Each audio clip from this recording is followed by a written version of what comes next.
अस्सलाम वालेकुम। लो जी गल है पाकिस्तान दी मन्नी तन्नी गड्डी 125 ठीक है भी हर बंदा ये 125 मसले ने शहरदारी च अगे पीछे सो गल है भी इहदी करवान चले सर्विस मुंडिया ने जनाब मेरी भजा बजू के ना कर दिता बेड़ा गर्क यानी ये तबाह बर्बाद की गई है। साउंड चेक करो क्या बात है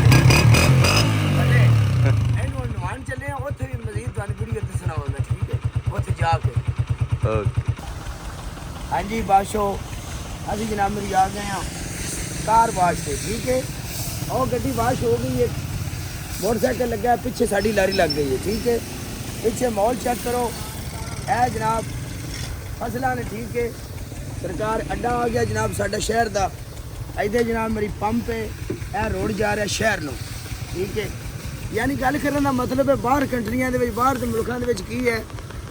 बड़े बड़े शोरूम ने बड़िया बड़े मसले ने कार वाश इतने देसी माहौल है देसी जुगाड़ नाल छप्पड़ भी है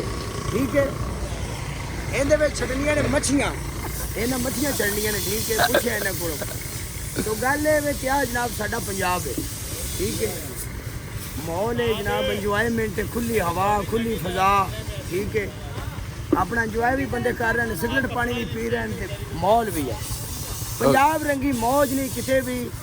घूम के मैं देख आया दुनिया है सारी नहीं लभनी मौज पंजाब वर्गी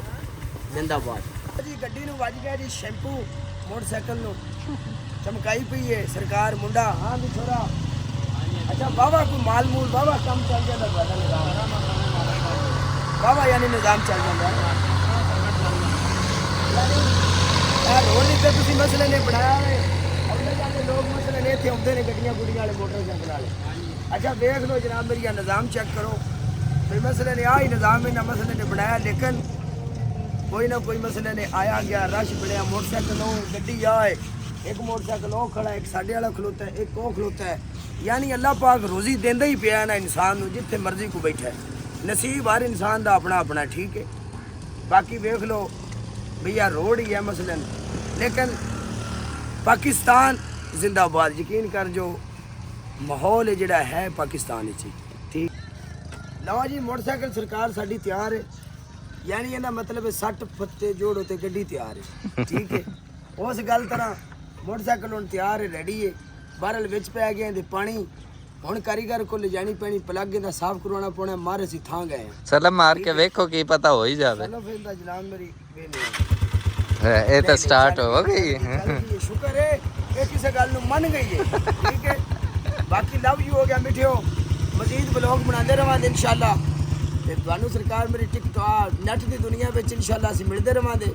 ते बाकी ये गल है सारे वीर भरा जनाब मेरी साडे यूट्यूब चैनल नूं सबसक्राइब करो